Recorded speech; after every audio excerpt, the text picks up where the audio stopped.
Pasal ke-134. Lanjutan dari tafsiran perumpamaan-perumpamaan itu. Adapun mereka yang membuahkan buah tin yang baik itu, maka mereka adalah guru-guru yang benar-benar memberitakan ajaran yang saleh. Akan tetapi, dunia yang gemar dengan kebohongan ini meminta dari para guru daun-daun itu, kertas-kertas yang berisikan uraian-uraian dan tenggang-menenggang yang palsu. Kemudian apabila setan melihat demikian itu, maka menyelinaplah ia bersama dan perasaan manusia, lalu dibawanyalah sejumlah besar daun-daun, kertas-kertas, yaitu sebanyak benda-benda ke dunia yang ia dapat menyebabkan dosa dengannya. Maka apabila itu diterima oleh seorang manusia, maka sakitlah dia dan mendekati suatu kematian yang abadi.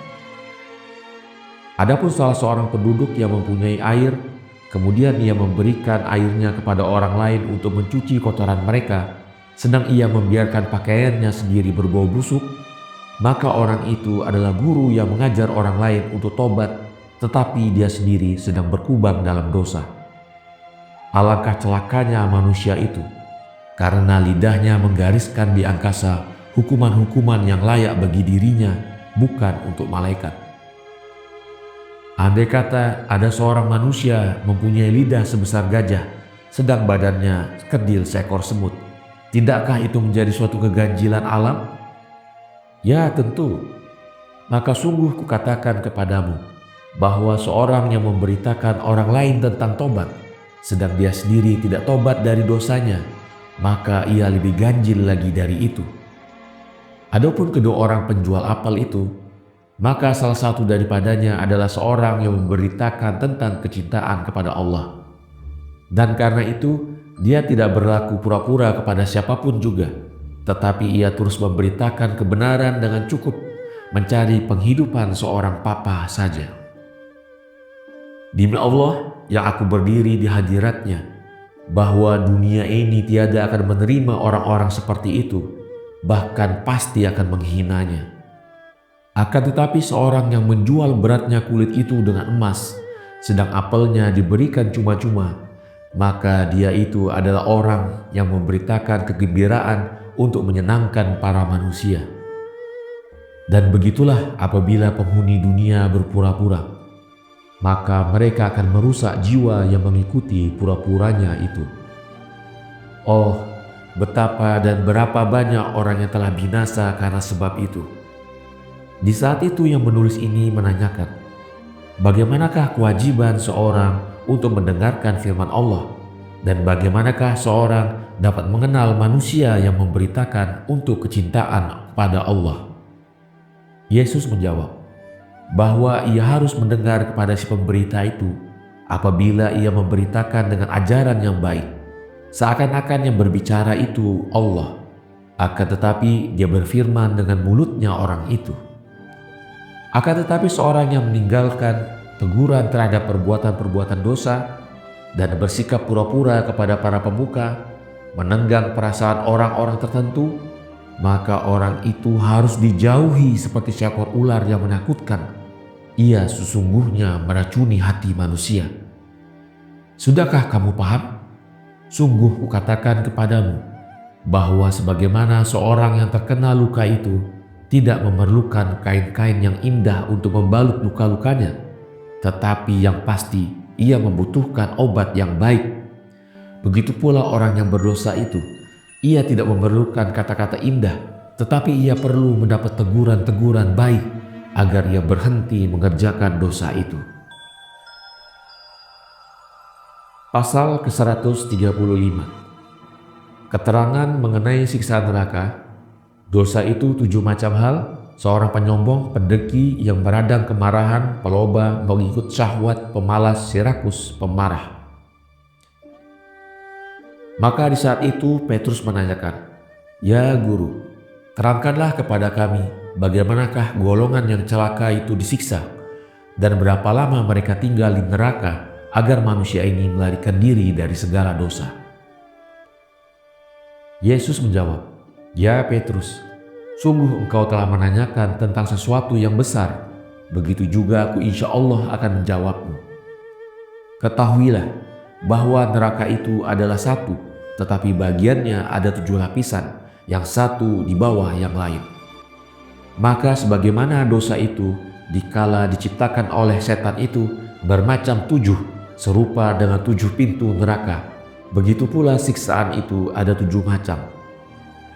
Karena seorang penyombong yang paling merasa dirinya tinggi akan dijebloskan ke dalam lapisan yang paling bawah, melalui seluruh lapisan yang di atasnya, dan merasakan segala macam derita yang ada padanya. Dan sebagaimana di sini ia ingin menjadi lebih besar daripada Allah, karena ia mau mengerjakan apa yang dikehendakinya, berupa perbuatan-perbuatan yang bertentangan dengan apa yang diperintahkan oleh Allah, serta tidak mengakui bahwa ada sesuatu di atasnya. Begitulah pula ia akan diletakkan di bawah kaki-kaki iblis dan setan-setannya.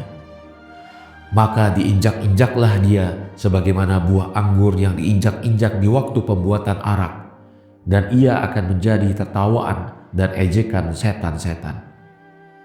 Sedang si pendengki yang meradang kemarahan karena kejayaan seorang dari familinya, dan ia bergembira melihat ia ditimpa malapetaka, maka ia akan terjatuh ke tingkat yang ke-6. Dan di sana ia akan dirobek-robek oleh taring-taring ular neraka yang banyak itu. Dan akan terbayanglah kepadanya bahwa segala sesuatu di neraka bersukaria atas siksaannya dan menyesalkan karena ia tidak diturunkan ke tingkat ke-7. Begitulah karena keadilan Allah membayangkan demikian kepada si pendengki yang celaka itu, karena kegirangannya terhadap kesengsaraan orang yang terkutuk, bagaikan seorang yang tersiksa karena ia memimpikan ada seseorang yang menendang dia. Itulah dia kesudahan yang tersedia di hadapan si pendengki yang celaka itu. Dan terbayanglah olehnya di tempat yang tidak ada kesenangan sama sekali itu, bahwa semua orang akan bergembira atas kecelakaannya dan menyesalkan bahwa siksaannya mengenainya itu tidak lebih lagi beratnya. Adapun orang loba itu, maka ia akan turun ke tingkat yang ke-5, di mana ia menderita kepapaan yang sangat, sebagaimana yang tertimpa di atas si kaya tukang menjamu orang itu. Dan setan-setan akan menyajikan kepadanya segalanya yang diinginkannya demi untuk menambah siksaannya. Tetapi apabila sudah berada di tangannya, direbutlah oleh setan-setan yang lain dengan kekerasan, sambil mengatakan kalimat-kalimat sebagai berikut. Ingatlah bahwa engkau enggan memberi sesuatu demi kecintaan kepada Allah. Dari itu Allah tidak menghendaki engkau mendapatkannya. Alangkah celakanya dia itu sebagai manusia, karena ia akan menyaksikan dirinya dalam keadaan demikian itu. Lalu akan teringatlah dia akan kemewahan hidup di masa lampau dalam merasakan kepapaan yang nyata itu. Dan dengan kelimpahan rezeki yang ia tidak dapat mencapainya di saat itu, akan memungkinkan ia jika ia berhasil untuk mencapai kenikmatan yang abadi. Adapun tingkatan yang keempat, maka akan turunlah ke situ orang-orang yang mengikuti syahwat, di mana mereka telah merusak jalan yang telah dianugerahkan kepada mereka oleh Allah, laksana gandum yang dimasak dalam kotoran setan yang hangus. Dan di sanalah mereka akan dililit oleh ular-ular neraka.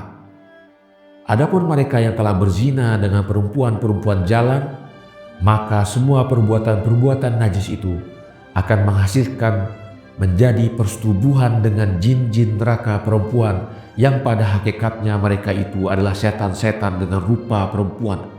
Rambut mereka dari ular-ular, mata mereka dari belirang yang menyala, mulut mereka beracun, lidah mereka dari jadam, tubuh mereka diliputi oleh mata-mata pancing, berbulu seperti ujung tombak, menyerupai mata pancing yang dipakai untuk mengail ikan yang tidak berakal itu. Kuku-kuku mereka seperti kuku-kuku burung elang. Kuku mereka itu tajam seperti pisau cukur, dan alat kelamin mereka dari api.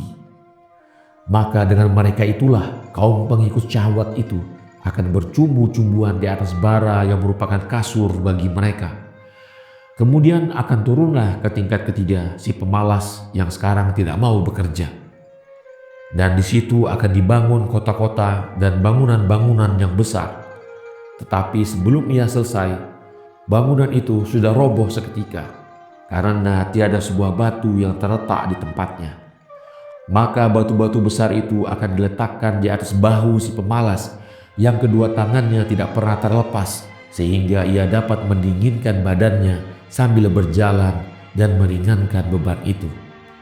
Karena sifat malas telah menghilangkan kekuatan kedua tangannya, dan kedua kakinya terbelenggu oleh lilitan ular neraka. Dan yang lebih aniaya lagi dari itu, bahwa di belakangnya ada setan-setan yang mendorong dan membanting dia ke tanah berkali-kali dalam keadaan ia di bawah beban itu. Dan tidak seorang pun yang akan menolong dia untuk mengangkatnya. Bahkan karena dia lebih berat untuk dapat diangkat, maka ia dibebanilah pula dengan beban yang berlipat ganda. Dan tingkatan kedua akan turunlah si rakus. Di sana akan terjadilah kelaparan, sehingga tiada sesuatu yang dapat dimakan kecuali kalajengking-kalajengking dan ular-ular hidup yang akan menyiksanya dengan siksaan yang menyakitkan, sehingga andai kata mereka tidak dilahirkan, akan lebih baik bagi mereka daripada memakan makanan seperti itu. Lalu setan-setan kelihatannya menjanjikan kepada mereka hidangan-hidangan yang lezat. Akan tetapi oleh karena tangan-tangan dan kaki-kaki mereka terbelenggu dengan belenggu-belenggu api, maka tiadalah mereka dapat mengulurkan tangan di waktu melihat makanan-makanan itu. Dan lebih jahat lagi dari itu, ialah karena kalajengking-kalajengking yang dimakannya itu mencengkram perutnya, tiada dapat segera keluar, maka kalajengking-kalajengking akan merobek-robek dubur si rakus itu. Dan apabila ia keluar berupa najis dan kotoran kembali sebagai sedia kala, maka ia dimakannya kembali.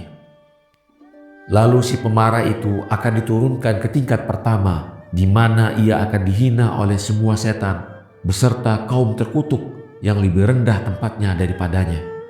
Lalu ia ditendangi, dipukuli dan dibaringkan di tengah jalanan yang mereka lewati, sambil meletakkan kaki-kaki mereka di lehernya. Dan dalam keadaan yang demikian itu, ia tidak dapat membela diri karena kedua tangannya dan kakinya terikat. Dan lebih aniaya lagi daripada itu, bahwa ia tidak berkuasa memperlihatkan amarahnya karena hinaan-hinaan orang lain. Karena lidahnya terikat dengan besi kait semacam yang dipergunakan oleh sepenjual daging. Maka di tempat yang terkutuk itulah akan terjadi siksaan umum, meliputi semua tingkatan seperti suatu adukan dari bermacam-macam hasil bumi yang dibuatnya roti. Karena dengan keadilan Allah akan menjadi satulah api, salju, petir, guruh, belirang, panas, dingin, angin, dan gila bersama takut dengan suatu cara di mana dingin itu tidak meringankan panas dan api tidak meringankan salju, tetapi masing-masing menyiksa si pembuat dosa yang sial itu.